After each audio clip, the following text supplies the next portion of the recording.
Bienvenue dans le Financier, votre rendez-vous économique quotidien. Voici les titres. Les autorités sud-soudanaises envisagent une hausse des investissements directs étrangers à plus d'1 milliard de dollars pour l'exercice fiscal 2019-2020. Les efforts de paix ayant abouti à une accalmie relative depuis près de 10 mois ont attiré de nouveaux investisseurs dans ce pays producteur de pétrole.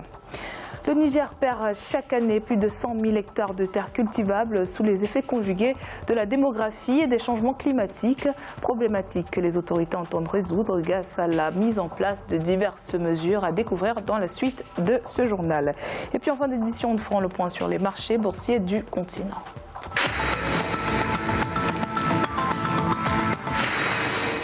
Selon Abraham Malié-Mamer, secrétaire général de la South Sudan Investment Authority, le Soudan du Sud s'attend à une hausse de ses IDE à plus de 1 milliard de dollars pour l'exercice fiscal en cours. Une prévision motivée par la cessation des conflits armés dans le pays. Les efforts de paix ayant abouti à une accalmie relative depuis près de 10 mois ont attiré de nouveaux investisseurs dans ce pays producteur de pétrole. Les précisions de Siamlo Victor Asseji.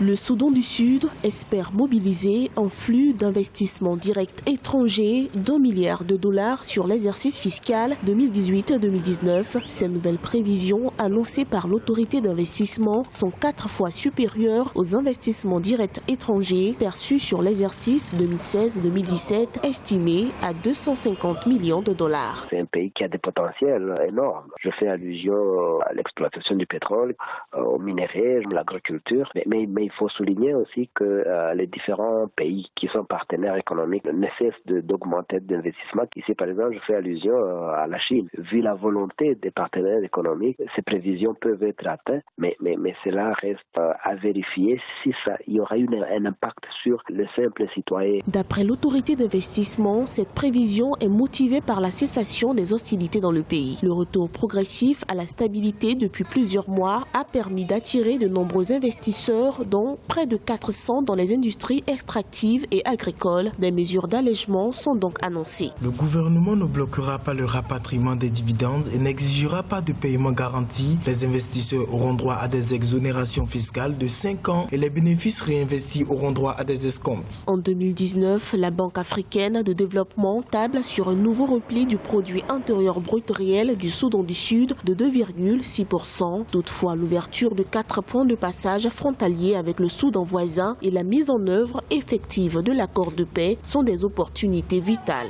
à la reprise économique. L'Éthiopie a réalisé 2,67 milliards de dollars de recettes d'exportation au cours de l'exercice budgétaire 2018-2019. Des chiffres dévoilés par le ministère éthiopien du Commerce lundi 5 août. Ce chiffre représente seulement 61% de l'objectif fixé au cours de cet exercice budgétaire qui était de 4,32 milliards de dollars. Cette contre-performance s'expliquerait par la contrebande, la fluctuation des prix sur le marché international, le manque d'énergie et de qualité des produits ainsi que l'instabilité dans certaines régions du pays.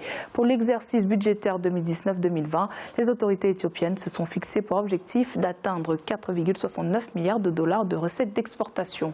À cet effet, plusieurs mesures sont envisagées, comme l'amélioration du système de commercialisation. Le secteur agricole au Niger reste confronté à plusieurs défis d'ordre démographique, climatique entre autres. Ainsi, le pays perd chaque année plus de 100 000 hectares de terres cultivables. Afin d'y remédier, les autorités ont adopté divers plans d'action à l'image de l'initiative 3N. Les Nigériens nourrissent les Nigériens. Un engagement politique pour faire face à l'insécurité alimentaire dans le pays. Les précisions de Philomène. L'agriculture au Niger contribue pour 40% au produit intérieur brut du pays. Elle représente le premier secteur générateur de revenus pour la population et pour l'État. Néanmoins, ce secteur n'exploite qu'environ 12% du territoire national. À noter que le pays perd chaque année plus de 100 000 hectares de terres cultivables. Il faut restaurer annuellement 213 000 hectares. Et cela se fait à travers des opérations de récupération des terres dégradées par différentes techniques techniques, mais aussi par la fixation des dunes de sable pour protéger les cuvettes oisiennes, mais également à travers la régénération naturelle assistée. En plus de la dégradation due aux conditions climatiques, le secteur agricole nigérian est tributaire à une forte croissance démographique qui est l'une des plus élevées au monde. Face à ces défis, l'agriculture nigérienne enregistre un faible taux d'accroissement de la production agricole, estimé à 2,5% par an. Ainsi, les autorités du pays envisagent restaurer annuellement 213 000 hectares à travers des plans stratégiques.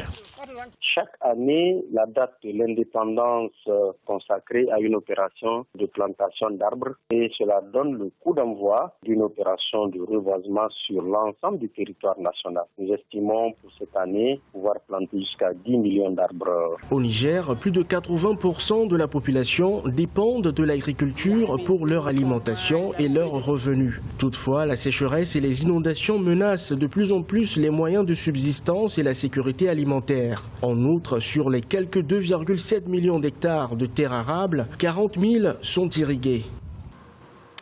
La collaboration entre le Maroc et la Côte d'Ivoire est au beau fixe. L'entreprise marocaine Agentis a entamé la construction d'un nouvel hôpital en Côte d'Ivoire. Les travaux de construction du nouveau centre hospitalier régional d'Adzopé, à 100 km au nord d'Abidjan, ont été lancés le week-end dernier par le président Alassane Ouattara. Estimé à plus de 50 millions de dollars, la nouvelle infrastructure devrait s'étendre sur 10 hectares pour une capacité de 200 lits. L'hôpital sera équipé de 3 blocs opératoires, de salles de scanner, de 10 postes de dialyse, d'un laboratoire et d'un service d'urgence. La construction du nouveau CHR entre dans le cadre d'un accord signé entre l'entreprise marocaine et le gouvernement ivoirien en mai dernier. Celui-ci porte essentiellement sur la construction et l'équipement d'hôpitaux publics ivoiriens par la société marocaine pour un montant total de près de 100 millions de dollars. Tout à l'heure, nous parlions des défis du secteur agricole du Niger. Eh bien, le pays a officiellement lancé son fonds d'investissement pour la sécurité alimentaire. Annonce faite par le président Mahamadou Issoufou dans son message à la nation prononcé le 3 août 2019 à l'occasion du 59e anniversaire de l'indépendance du pays. Ce fonds a pour objectif de permettre aux autorités d'atteindre les objectifs qu'ils se sont fixés, à savoir la transformation du monde rural, les objectifs fin zéro d'ici 2021 et zéro importation de riz en 2023. Écoutons à ce propos le président nigérien Mahamadou Issoufou. Les fonds d'investissement pour la sécurité alimentaire, véritable soupape de sécurité pour les producteurs, est désormais opérationnel. L'État et ses partenaires ont mobilisé quelques 15 milliards de francs CFA pour faciliter l'accès au financement pour les promoteurs des différentes filières. Par ailleurs, je me félicite de l'adoption de la politique nationale multisectorielle de sécurité alimentaire intervenue à la fin de l'année 2018, qui replace la nutrition au cœur de la mise en œuvre de l'initiative 3N. Il est à présent l'heure de faire le point sur les marchés boursiers du continent. En Afrique australe et océan Indien, la bourse de Maurice était en baisse de 0,10%. L'indice All-Share de Johannesburg perdait 2,31%. L'indice de Nairobi enregistrait également une baisse de 0,16% et l'indice du Botswana était stable. En Afrique de l'Ouest et centrale, la BAVM d'Abidjan était en baisse de 0,08%. L'indice nigérian gagnait 0,14% et la bourse du Ghana perdait 0,46%.